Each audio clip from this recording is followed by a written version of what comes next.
राधे राधे दोस्तों। आज की हमारी इस वीडियो में हम आपके लिए लेकर आए हैं श्री राधाष्टमी व्रत की विधि और इस व्रत को करने से किस पुण्य फल की प्राप्ति होती है। तो आइए सुनते हैं। श्री कृष्ण भक्ति के अवतार देवऋषि नारद ने एक बार भगवान सदाशिव के श्री चरणों में प्रणाम करके पूछा कि श्री राधा देवी लक्ष्मी, देवपत्नी, महालक्ष्मी, सरस्वती, अतरंग विद्या, वैष्णवी प्रकृति, वेद कन्या, मुनि कन्या आदि में से कौन है। इस प्रश्न का उत्तर देते हुए भगवान ने कहा कि किसी एक की बात क्या कहें, कोटि कोटि महालक्ष्मी भी उनके चरण कमलों की शोभा के सामने नहीं ठहर सकती। इसीलिए श्री राधा के रूप, गुण और सुंदरता का वर्णन किसी एक मुख से करने में तीनों लोकों में भी कोई समर्थ नहीं है। उनकी रूप माधुरी जगत को मोहने वाली, श्री कृष्ण को भी मोहित करने वाली है। इसी कारण अनंत मुख से भी मैं उनका वर्णन नहीं कर सकता।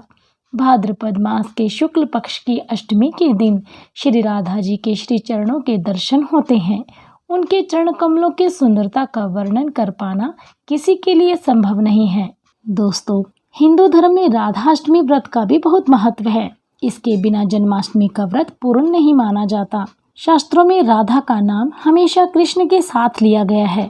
राधा भगवान श्री कृष्ण के बिना अधूरी मानी जाती है। राधाष्टमी व्रत में भगवान श्री कृष्ण की पूजा करनी बेहद अनिवार्य है। यह पर्व जन्माष्टमी की तरह ही मनाया जाता है। हर साल यह जन्माष्टमी के 15 दिन बाद मनाया जाता है। भाद्रपद मास के शुक्ल पक्ष की अष्टमी तिथि को राधाष्टमी मनाई जाती है।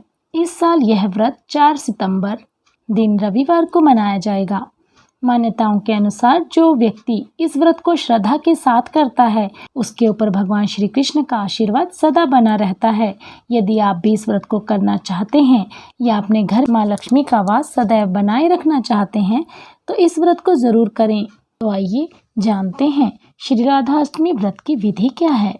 अन्य व्रतों की भांति इस दिन भी प्रातः सूर्योदय से पूर्व उठकर स्नान आदि क्रियाओं से निवृत्त होकर श्री राधा जी का विधिवत पूजन करना चाहिए। इस दिन श्री राधा कृष्ण मंदिर में ध्वजा, पुष्पमाला, वस्त्र, तोरण आदि विभिन्न प्रकार के मिष्ठान और फलों से श्री राधा जी की स्तुति करनी चाहिए। मंदिर में 5 रंगों से मंडप सजाएं। उनके भीतर षोडश तल के आकार का कमल यंत्र बनाएं। उस कमल के मध्य में दिव्य आसन पर श्री राधा कृष्ण की युगल मूर्ति पश्चिमाभिमुख करके स्थापित करें। बंधु बांधवों सहित अपनी सामर्थ्य अनुसार पूजा की सामग्री लेकर भक्ति भाव से भगवान की स्तुति गाएं। दिन में हरि चर्चा में समय बिताएं और रात्रि को नाम संकीर्तन करें। एक समय ही फलाहार करें। मंदिर में दीपदान करें। तो आइए अब सुनते हैं श्री राधाष्टमी व्रत का पुण्य फल क्या है। श्री राधा कृष्ण जिनके इष्ट देव हैं, उन्हें राधाष्टमी का व्रत अवश्य करना चाहिए, क्योंकि यह व्रत सर्वश्रेष्ठ है। श्री राधा जी सर्व तीर्थमयी और ऐश्वर्यमयी हैं। इनके भक्तों के घर में सदा ही लक्ष्मी जी का वास रहता है। जो भक्त ये व्रत करते हैं, उन साधकों की जहाँ सभी मनोकामनाएं पूरी होती हैं, मनुष्य को सभी सुखों की प्राप्ति होती है। इस दिन राधा जी से मांगी हुई हर मुराद पूरी होती है। जो मनुष्य श्री राधा जी के नाम मंत्र का स्मरण और जाप करता है, वह धर्मार्थी बनता है। अर्थार्थी को धन की प्राप्ति होती है, मोक्षार्थी को मोक्ष मिलता है और राधा जी की पूजा के बिना श्री कृष्ण जी की पूजा अधूरी रहती है। बोलिए राधा रानी की जय। आइए दोस्तों, अब सुनते हैं श्री राधाष्टमी व्रत की कथा। राधा माता गोलोक में श्री कृष्ण के साथ रहती थीं। एक बार कृष्ण भगवान को गोलोक में राधा रानी कहीं नजर नहीं आई। कुछ देर बाद कन्हैया अपनी सखी विराजा के साथ घूमने चले गए। यह बात जब राधा रानी को मालूम हुई तो उन्हें गुस्सा आया और वे सीधे कन्हैया के पास पहुंची। वहां पहुंचकर उन्होंने श्री कृष्ण को बहुत बुरा भला कहा। राधा रानी का ये रवैया भगवान श्री कृष्ण के प्यारे मित्र श्री दामा को बिल्कुल अच्छा नहीं लगा। श्री सुदामा ने उसी वक्त बिना कुछ सोचे समझे राधा रानी को पृथ्वी पर जन्म लेने का श्राप दे दिया। राधा को इतने गुस्से में देखकर भगवान कृष्ण की सखी विराजा भी नदी के रूप में वहां से चली गई। राधा ने श्री सुदामा से श्राप पाने के बाद उन्हें राक्षस कुल में पैदा होने का श्राप दिया। राधा जी द्वारा दिए गए श्राप की वजह से ही श्री सुदामा का जन्म शंखचूड़ दानव के रूप में हुआ और आगे चलकर वही दानव भगवान विष्णु का परम भक्त बना। दूसरी तरफ राधा रानी ने पृथ्वी पर वृषभानु के घर पुत्री के रूप में जन्म लिया। राधा रानी का जन्म वृषभानु के घर तो हुआ, लेकिन उनकी पत्नी देवी कीर्ति के गर्भ से नहीं। दरअसल जिस समय राधा मैया और श्री सुदामा ने एक दूसरे को श्राप दिया था, तभी भगवान कृष्ण ने कहा था कि राधा, आपको वृषभानु जी की और देवी कीर्ति की पुत्री बनकर पृथ्वी पर रहना होगा। मनुष्य के अवतार में आपका एक वैश्य से विवाह होगा, वो मेरे अंश अवतारों में से ही एक होगा। इस तरह आप पृथ्वी पर भी मेरी ही बनकर रहेंगी, परंतु हम दोनों को ही एक दूसरे से बिछुड़ने का दुख सहना होगा।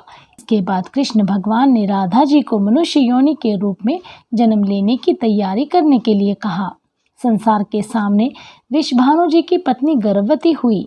जिस तरह एक बच्चा इस दुनिया में आता है, ठीक वैसे ही देवी कीर्ति का भी प्रसव हुआ। लेकिन राधा माता का जन्म देवी कीर्ति के गर्भ से नहीं हुआ था। भगवान की माया से उनके गर्भ में वायु भर गई थी। देवी कीर्ति ने उसी वायु को जन्म दिया। इस दौरान उन्हें प्रसव पीड़ा हो रही थी और वहां राधा माता के रूप में एक प्यारी सी कन्या ने जन्म लिया। भाद्र मास के शुक्ल पक्ष की अष्टमी के दिन राधा मैया का धरती पर जन्म हुआ। तभी से हर साल इस दिन को राधा अष्टमी के रूप में मनाया जाता है। दोस्तों, इस कहानी से हमें ये सीख मिलती है कि क्रोध एक बुराई है।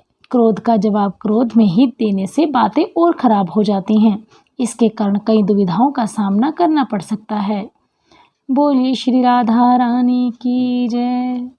जय जय श्री राधे। तो दोस्तों, कैसी लगी आपको हमारे द्वारा दी गई जानकारी? हमें कमेंट बॉक्स में कमेंट कर अवश्य बताइएगा।